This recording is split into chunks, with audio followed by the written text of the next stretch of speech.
Halo sobat, pintu teater 1 telah dibuka. Kali ini Mimin bakalan ngebahas sebuah film yang berlatar belakang perampokan. Film ini berjudul Son of God yang menceritakan tentang seorang anak muda yang masuk penjara dan bertemu dengan seorang pria yang disegani di lapas. Anak muda yang terlihat polos ini ikut terlibat dalam sebuah perampokan barang yang bernilai tinggi. Dalam kisah kriminalnya pun terdapat sebuah kisah cinta yang terjadi. Lantas bagaimana perjalanan anak tersebut dalam mengarungi kehidupan di penjara, dunia kriminalnya, juga kisah cintanya yang unik. Tanpa menunggu banyak lama, mari kita mulai ini.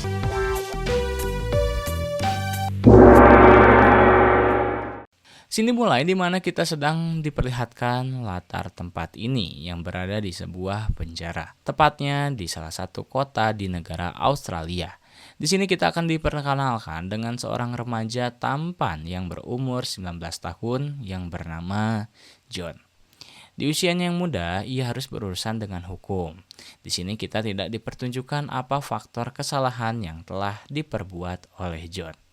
John didakwa atas kesalahannya itu dengan masa kurungan selama 6 bulan. Apakah kesalahannya karena mencuri sendal Eger di masjid saat Jumatan?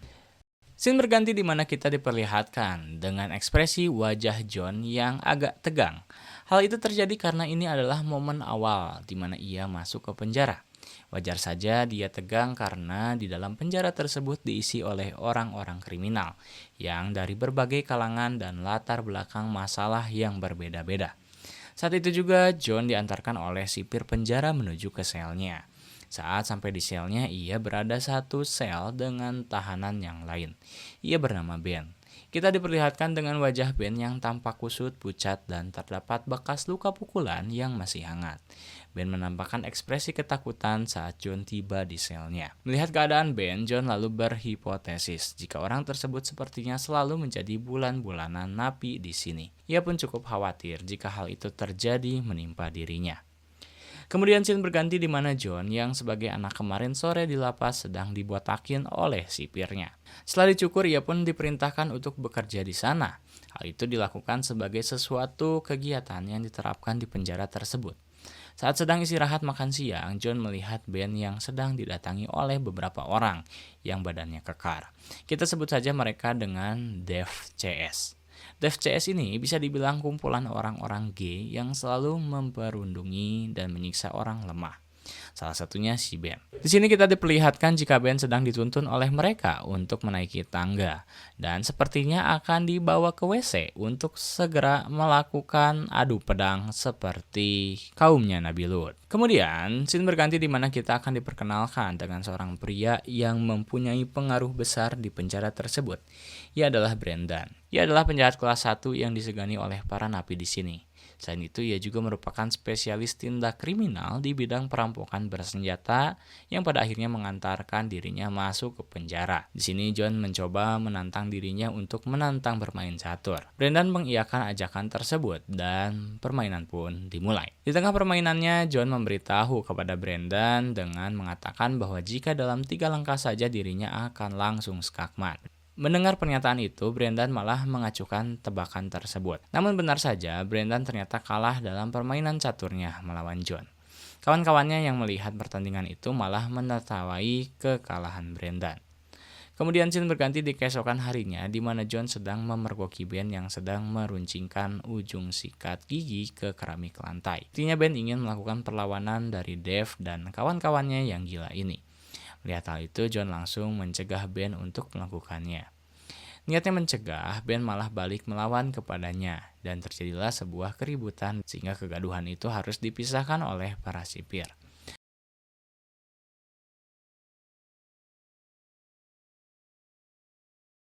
Gara-gara keributan itu, John terpaksa dipindahkan ke ruang isolasi, yang tempatnya tidak ada atapnya dan langsung terkena sengatan sinar matahari di siang bolong. Kemudian scene berganti di mana John sudah keluar dari mana isolasinya. Baru saja keluar, ia langsung dihampiri oleh Brendan dan langsung memperingatinya agar tidak kembali melakukan keributan dan kesalahan apapun selama ia masih di penjara.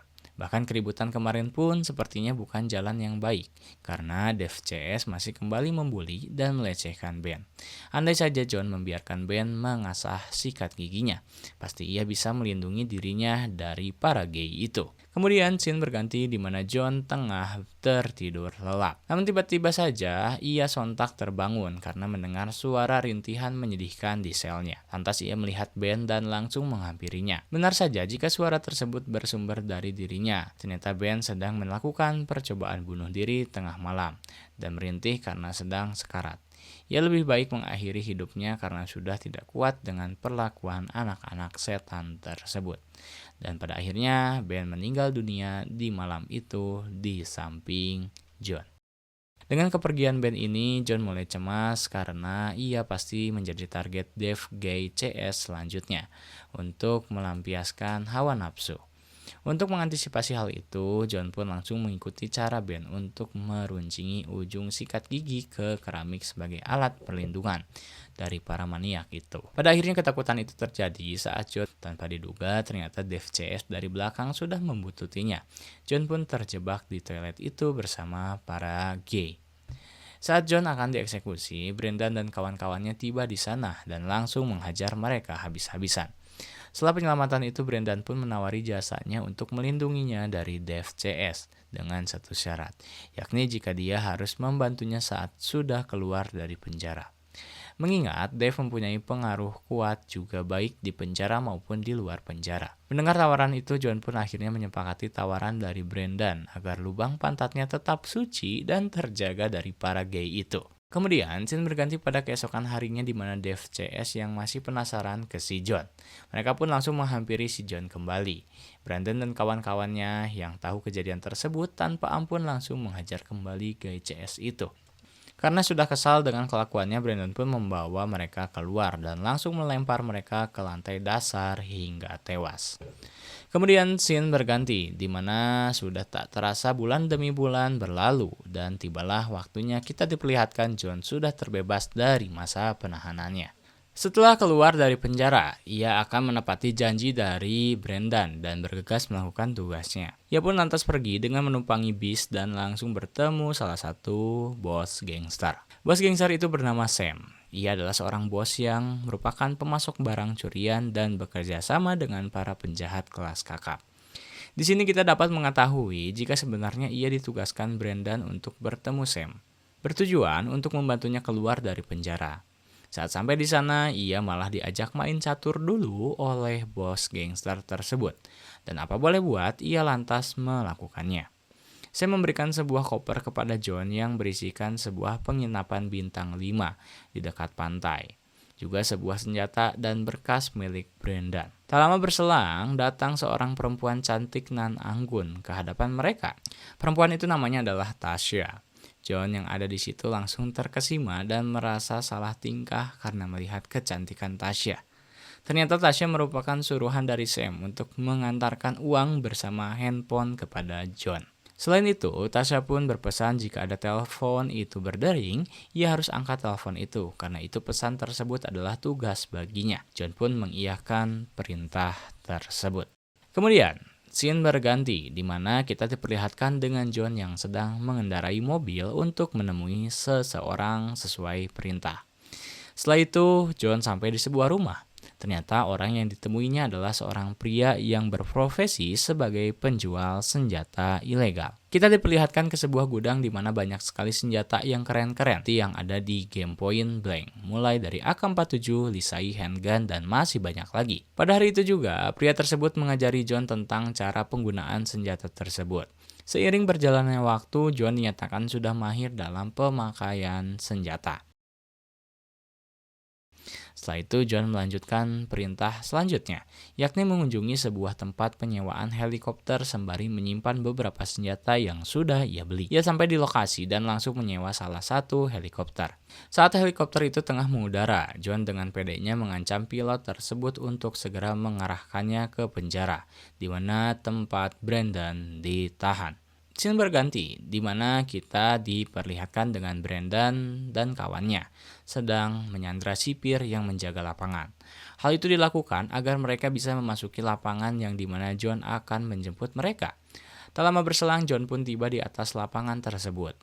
Ia langsung mempraktikkan hasil latihannya dengan membredel senjatanya ke arah para sipir dan polisi yang berada di bawahnya. Setelah membereskan orang-orang yang mengganggu, pada akhirnya John mampu menempati janjinya dengan membawa kabur Brendan dan kawan-kawannya dari penjara.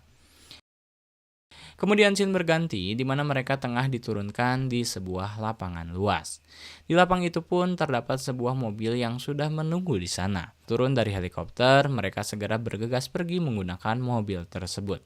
Di tengah perjalanan, saat mereka tengah beristirahat untuk membeli makan, radio di mobil tersebut sedang mengudara dengan mengabarkan tentang kejadian penyerangan lapas di sebuah lapas. Dan ia begitu syok jika berita tersebut mengabarkan lagi jika salah satu kawannya merupakan pelaku pelecehan seksual anak di bawah umur. Di tempat manapun, seorang pelaku pelecehan seksual tidak akan diberi ruang di kelompok apapun. Begitu juga di kelompoknya Brendan. Brendan pun akhirnya memberikan bogem mentah ke kawannya yang gendut itu dan lantas meninggalkan dirinya di tengah jalan. Kemudian scene berganti di mana kita diperlihatkan dengan mereka yang sudah sampai di kediaman Sam. Mereka disambut oleh Sam dan langsung membicarakan suatu proyek yang menyangkut paut dengan kebebasan Brendan. Alasannya adalah Sam ingin menggunakan tenaga Brendan untuk merampok emas. Di lain kesempatan, Tasha merasa tertarik kepada kekalaman John sampai mereka pun terlihat cukup dekat. Brendan yang terganggu dengan hubungan tersebut langsung memperingati John dan memberitahunya bahwa Tasha adalah selir dari Sam. Dan jika kalian kepergok bermesraan, misinya dalam perampokan emas akan gagal maning. John pun akhirnya menuruti perkataan dari Brendan. Kemudian scene berganti di mana mulailah hari perampokan itu. Kita diperlihatkan dengan mereka yang terlihat tengah bersiap-siap. Di momen ini John yang pertama kali ikut serta dalam kasus ini, dalam lubuk hatinya berterus terang jika sebenarnya ia tidak ingin melakukan aksi ini. Tapi apa boleh buat, ia harus menuruti perintah dari Brendan atas bentuk balas budinya saat di penjara. Mereka pun sampai di lokasi pencurian. Kita akan diperlihatkan tugas-tugas mereka dalam aksi ini. John ditugaskan untuk masuk lewat saluran AC, sedangkan Brendan dan yang lainnya menyamar menjadi tukang servis AC dan langsung mengamankan petugas di sana. Juga setelah itu rencananya mereka akan langsung menerobos ke ruangan monitor keamanan untuk memantau situasi. John dengan memakai topeng monyetnya langsung beraksi dengan menyekap para petugas yang ia temui. Ia membukakan pintu dari dalam dan pencurian emas langsung dilaksanakan. Tiba-tiba saja alarm tanda bahaya menyala dan itu menandakan jika polisi akan tiba ke tempat itu. Di saat berusaha untuk segera kabur, mereka sudah dihadang polisi di luar sana. Pertarungan tembak-menembak pun terjadi di antara mereka.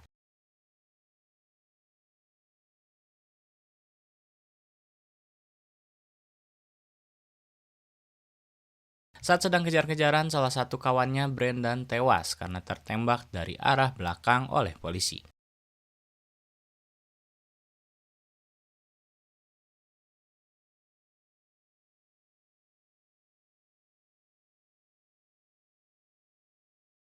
Pada akhirnya mereka lolos dari sergapan polisi dan berhasil menggondol emasnya.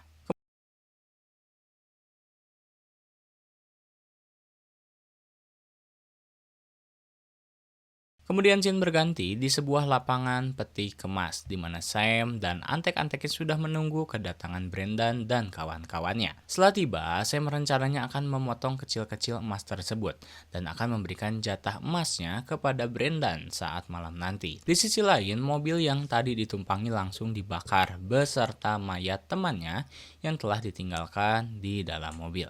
Scene berganti di sebuah rumah di mana Tasha sedang nge-packing baju-bajunya. Tiba-tiba saja ada yang mengetuk pintu dan itu adalah orang suruhan dari Sam. Namun tujuan orang tersebut datang malah untuk membunuh Tasha. Tasha pun melawan serangan dari pembunuh itu.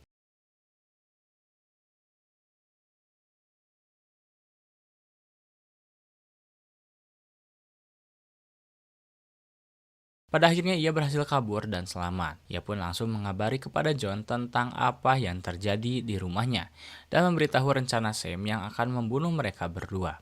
Alhasil mereka memutar balik dan segera pergi ke makam di mana Brendan mengambil sejumlah uang yang sebelumnya ia sembunyikan dan langsung pergi ke Melbourne dengan menunggangi kereta. Tasha pun ikut dalam pelarian tersebut.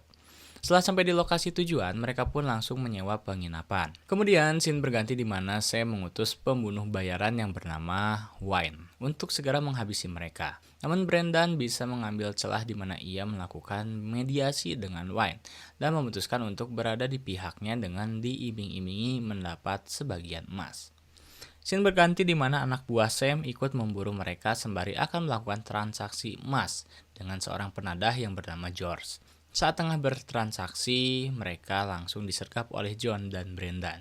Sebenarnya mereka sudah melakukan kerjasama dengan George sebelum pergi ke tempat tersebut. Mereka membawa salah satu anak buah Sam untuk diinterogasi dengan memasukkannya ke dalam freezer agar ia memberitahu di mana tempat penyimpanan emas tersebut. Tibalah mereka di tempat yang dituju dan langsung mengamankan emas-emas tersebut.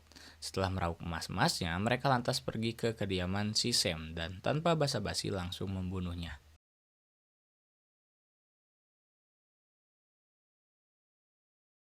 Kemudian scene berganti di mana Brendan tengah berada di sebuah hotel sembari menyembunyikan emas hasil curiannya. Di sisi lain, John secara diam-diam menulis surat kepada Stasia. Selain itu, ia pun membeli sebuah bot kecil untuk pelariannya nanti. Brendan yang merasa ketakutan jika emasnya akan dicuri oleh John dengan senantiasa menjaga koper tersebut setiap waktunya. Keesokan harinya, Brendan pun membeli kapal pesiar dan mengajak John untuk bertemu di tengah lautan. Di sana Brendan berniat untuk membunuh John karena ia merasa telah dimanfaatkan olehnya. John tidak tinggal diam dan memberitahu jika dirinya selangkah lebih depan karena emasnya yang ia simpan sudah terlebih dahulu dicuri oleh Tasha saat ia tengah melakukan transaksi dalam pembelian kapal pesiar. Oleh karena itu, Brendan gagal untuk menghabisi John. John akhirnya pergi menaiki bot kecilnya untuk menyusul Tasha dan Brendan kembali tertangkap di penginapannya. Sebelum pergi meninggalkan Brendan, John dengan seadil-adilnya dan secara batiniah akan memberikan sebagian emasnya kepada Brendan dan menyembunyikannya di salah satu makam untuk kelak nanti diambil saat ia keluar dari penjara. Tamat.